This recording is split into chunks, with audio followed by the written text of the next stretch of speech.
समाजवादी की सरकार आएगी यूपी में, समाजवादी की सरकार आएगी और इसका मुंह काला करेगी बीजेपी का। ऐसी सड़कें बनी थी कि लोग पीछे हाथ लगा करके देखते थे कि मेरी बीवी है या गिर गई। हिंद आज तक देख रहे हैं आप और मैं हूं आपके साथ राफे अंसारी। बिजनौर जिले में आए हैं और बिजनौर जिले में माहौल क्या है यही समझने और जानने की कोशिश कर रहे हैं। उत्तर प्रदेश में विधानसभा चुनाव को लेकर किस तरह की सरगर्मियां हैं और क्या क्या बिजनौर जिले के मुद्दे रहने वाले हैं। बिजनौर की नेहटौर विधानसभा सीट में पहुंचे हैं और नेहटौर का ये इलाका होता है नेहटौर कस्बा। नेहटौर कस्बे में इस वक्त हमारी मौजूदगी है और लोगों से समझने की और जानने की कोशिश करने वाले हैं कि आखिर 2022 को लेकर किस तरह की सरगर्मियां हैं, क्या क्या मुद्दे रहने वाले हैं नेहटौर विधानसभा क्षेत्र के, इस कस्बे के और यहाँ के लोगों के। अगर नेहटौर विधानसभा की बात कहूँ तो नेहटौर विधानसभा बिजनौर जिले की 8 विधानसभा सीटों में से एक है और 2008 के परिसीमन के बाद ये सीट अस्तित्व में आई और 2012 में इस सीट पर पहली बार चुनाव हुआ और यहाँ से विधायक बने बहुजन समाज पार्टी के प्रत्याशी के तौर पर ओम कुमार। 2017 के चुनाव में वो भारतीय जनता पार्टी पर सवार हो गए और यहाँ से उन्होंने अपनी दोबारा जीत का परचम लहराया। तो लोगों से समझने की और जानने की कोशिश करने वाले हैं क्या इस बार ओम कुमार तीसरी बार हैट्रिक लगाने वाले हैं या कुछ नया बदलाव होने वाला है। इस नेहटौर विधानसभा क्षेत्र के और यहाँ के लोगों के क्या क्या मुद्दे रहने वाले हैं। गुलाम साबिर। चाचा क्या नाम है आप? गुलाम साबिर सिद्दीकी बोलो। गुलाम साबिर सिद्दीकी। नाम मुद्दे क्या हैं यहाँ नेहटौर विधानसभा? नेहटौर विधानसभा के मुद्दे यही हैं कि ओम कुमार कोई कामयाब आदमी नहीं रहा, कोई काम शहर का विकास का नहीं किया उसने। और रही बात ये कि बीजेपी में आने के बाद बीजेपी ने तो लोगों को बहुत कंगाल बना दिया है लोगों को, और इसका काम तो सिर्फ हिंदू मुसलमान मुद्दा है इसके सामने। ना तो व्यापारियों को फ़ायदा है, ना नौजवानों को पढ़ लिखने के बाद नौकरियों की बात है। हर आदमी परेशान है और निजीकरण पर जा रहा है, सारा देश को बेच रहे हैं ये। तो इसलिए सब लोगों ने ये तय किया है कि समाजवादी को लाएंगे और इस पार्टी को उखाड़ फेंकेंगे। अच्छा, योगी जी तो कह रहे हैं कि पिछले 5 सालों में लगभग 4.5 लाख युवाओं को रोजगार दे दिया है। योगी जी ने एक आदमी को रोजगार नहीं दिया, रोजगार छीने तो हैं। योगी जी बता दे, झूठ बोलते हैं वो। सबसे झूठ बोलने वाली सरकार बीजेपी की है। इतने झूठे पीएम या सीएम नहीं कभी देखे गए। मेरी उम्र 82 साल की है, मैंने दुनिया देखी है, क्या समझे। विदेशों में भी गया हूँ मैं और मैं ग्रेजुएट हूँ, ऐसा वैसा नहीं हूँ। इससे झूठी सरकार, बीजेपी की सरकार जैसी कोई झूठी सरकार कभी नहीं देखी। 2022 में कुछ बदलाव होने वाला है? समाजवादी की सरकार आएगी यूपी में, समाजवादी की सरकार आएगी और इसका मुंह काला करेगी बीजेपी का। वो योगी जी कह रहे हैं और उनके कार्यकर्ता कह रहे हैं और पदाधिकारी कह रहे हैं कि दोबारा से उत्तर प्रदेश उत्तम प्रदेश बन गया है, 4.5 लाख युवाओं को रोजगार दे दिया है और जो सड़कें हैं वो गड्ढा मुक्त हो गई हैं। वो जो सड़कें गड्ढा मुक्त हो गई हैं, वो तो जितनी भी अब तक पॉलिसी आ रही हैं, या अनाज की पॉलिसी 2 रुपए किलो की या फ्री की हो, ये सारी कांग्रेस की पॉलिसी हैं। ये कांग्रेस की पॉलिसी हैं, इनकी अपनी कोई पॉलिसी ऐसी नहीं है।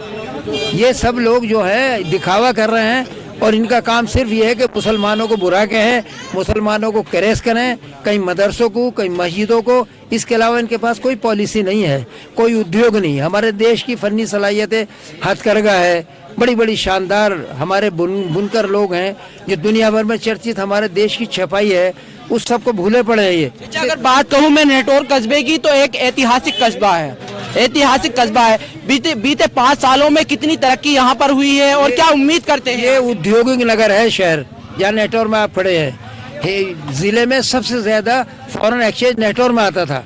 सारे जब बंद हैं, विदेश माल जाने वाले, निर्यात बंद है इनकी सरकार में, तो क्या आएगा। हर गली में घंटियों की आवाज आती थी, हर मजदूर खुशहाल था, हर कोई खुशहाल था। लेकिन इस सरकार ने निर्यात बंद कर रखे हैं, तो क्या करेंगे लोग, क्या करेंगे। और भी मेरे साथ कुछ लोग और भी मौजूद हैं, उनसे भी समझने की कोशिश करने वाले हैं। क्या नाम है बच्चा? मेरा नाम मोहम्मद सादिक चांद फटाफट नेटौरी। अच्छा, क्या देखते हैं 2022 के चुनाव को लेकर? 2022 में समाजवादी की सरकार बनेगी। योगी सरकार ने तो अब तक की हम लोगों को परेशान किया है, इसके अलावा और करा क्या है योगी सरकार ने?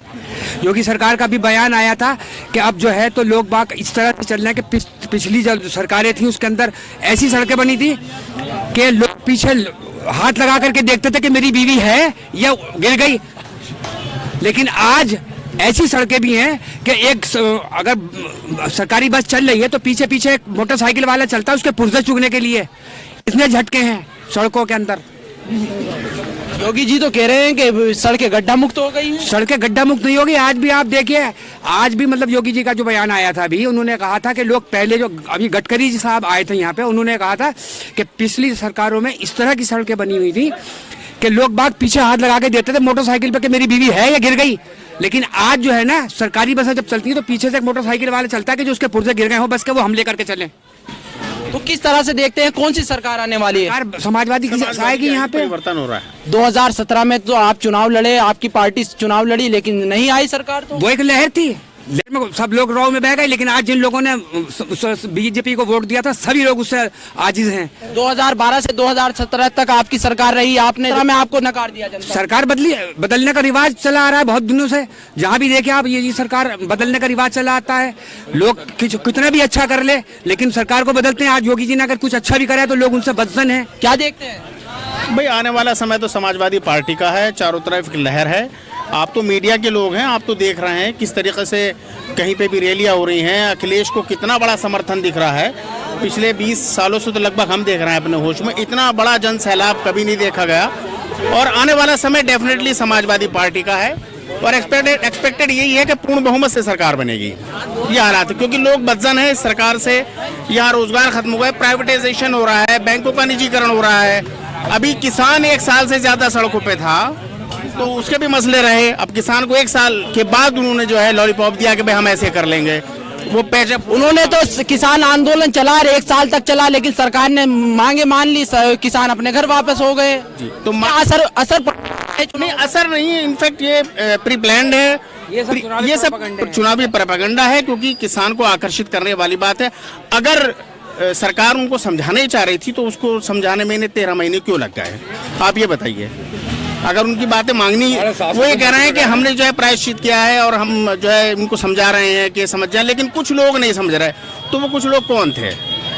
वो तो कह रहे थे कि ये किसान नहीं है, खालिस्तानी है, आतंकवादी है, तमाम। तो अब किसान वहाँ बैठ जाए आकर के, तो अब वहाँ किसान बैठे हैं जाकर के। अगर ये किसान नहीं थे तो गवर्नमेंट को मानना था क्योंकि अब इलेक्शन आ रहा है। ये सारा जो है इलेक्शन की वजह से हो रहा है। 5 जगहों पे इलेक्शन है और बीजेपी की जमीन खिसक रही है। बीजेपी बहुत ज्यादा परेशान है इस वक्त। यहाँ से लगभग लगातार 10 सालों से यहाँ के विधायक है ओम कुमार, उनके कामों से कितना संतुष्ट है? भाई देखो, परिवर्तन ही प्रकृति का नियम है। Change is law of nature. बदलाव जनता देख रही है और बीजेपी की जमीन खिसक रही है। इस वजह से ओम कुमार का इस समय जो है हालात बहुत अच्छे नहीं हैं। बीते 5 सालों में विकास कार्य तो किए होंगे। भाई विकास तो करता ही है। जो सिटिंग एमएलए होगा वो अपनी जनता को खुश करने की कोशिश करता है, लेकिन वो जनता की उम्मीदों पे खरे नहीं उतरे हैं। और इसलिए अब समाजवादी पार्टी की लहर है, चारों तरफ से शोर है समाजवादी पार्टी का। आप जाकर के देखिए। और खास तौर पे मुस्लिम्स में जिस तरीके का माहौल है, मैं कहूँगा कि 95% तक मुस्लिम जो है वो समाजवादी की तरफ है। और इधर किसान है, उधर जाट जुड़ा हुआ है। विपक्षी पार्टियां हैं, चाहे बसपा की बात करूं चाहे कांग्रेस की। देखिए, जो गठबंधन हुआ है लोक दल से, ये बहुत अच्छा गठबंधन है, मजबूत गठबंधन है और बहुत आसानी से सीट निकल जाए। गठबंधन तो 2017 में भी हुआ था भाई। उस समय ये आइडिया पब्लिक नहीं सवालों को राष्ट्रीय पार्टी से हुआ था, कांग्रेस पार्टी से हुआ था। हाँ, तो वो कांग्रेस का वोट उस समय ट्रांसफर नहीं हो पाया था। इसलिए अगर आप देखें समाजवादी पार्टी की जो इस वक्त भूमिका है, जो वो देख रहे हैं, वो छोटे दलों को अपने साथ मिला रहे हैं और दूसरी पार्टियों को अपने में विलय कर रहे हैं। क्या नाम है भैया आपका? इंतजार आकाशी। क्या देखते हैं 2022 की विधानसभा चुनाव? 2022 चुनाव में देख के ये देता हूँ कि समाजवादी सरकार आ रही है और बीजेपी की तो हवा निकल चुकी है। बीजेपी के तो काम खत्म हो गया। योगी जी को आप बता रहे हो कि साहब पिछले अखिलेश जी ने काम बहुत करे हैं और इन्हें दोबारा नहीं जीत पाए। ये करो ना, हमारे यहाँ का एक नियम है उत्तर प्रदेश का कि एक बार बन जाता है कोई दोबारा परिवर्तन चाहते चाहते हैं। योगी जी का काम तो निमट गया, खत्म हो गया, और योगी का नहीं, मोदी जी का भी काम निमट गया। ये इंतजार भाई जो हैं हमारे, ये नेहटौर नगर के सबसे पुराने समाजवादी हैं। ये पिछले 30 साल से पार्टी की सेवा कर रहे हैं। तो जस्ट टू इंट्रोड्यूस हिम कि अरे इनकी पार्टी जो है, इनकी पार्टी में तो परिवारवाद पहले से घुसा हुआ है। अभी लगभग चाचा को मनाने में सालों बीत गए। नहीं, चाचा साथ हैं, बहुत खुश हैं। उनका स्टेटमेंट आया है कल। मुख्यमंत्री मुलायम सिंह जो चाचा भतीजे की जोड़ी कितना रंग लाएंगी चुनाव में, ये तो देख। आप देखते रहिए। आप खाली चाचा भतीजा ही नहीं है, राजभर जी हमारे साथ हैं और जी चाचा जी आए गए हैं। इसके अलावा भी और छोटे गठबंधन हैं, तो कोई मसला नहीं है। इस बार बहुत बढ़िया पार्टी जीत रही है और इस बार आप देखेंगे पूर्ण बहुमत से सरकार बनेगी। आज आम आदमी आम तौर पर बिल्कुल परेशान है। आम आदमी की जो मूलभूत सुविधाएं हैं, बिल्कुल उन पर अंकुश नहीं लगा पाई है सरकार। गैस पुरानी सरकार से कम 300 रुपए सिलेंडर महंगा है। दालें कम से कम पिछली सरकार से 50 रुपए किलो महंगी हैं। जितनी भी आम आदमी की जरूरत की बुनियादी चीजें हैं, हर चीज के ऊपर महंगाई बढ़ी है और जनता इस सरकार से त्रस्त हो गई है और इसको बदलने का पूरी तरह से मूड बना चुकी है। और आने वाले सन 2022 में जो इलेक्शन होगा उसमें ये सरकार बदली जाएगी और समाजवादी की सरकार आएगी। बिल्कुल आएगी, बिल्कुल आएगी। तो भारतीय जनता पार्टी तो कह रही है कि हमने प्रधानमंत्री आवास योजना दे दी, startup India, stand up India, कल्याणकारी योजना, मीडिया मैनेजमेंट है भाई। ये योजनाएं सब चुनावी हालात हैं, चुनावी फंडे हैं।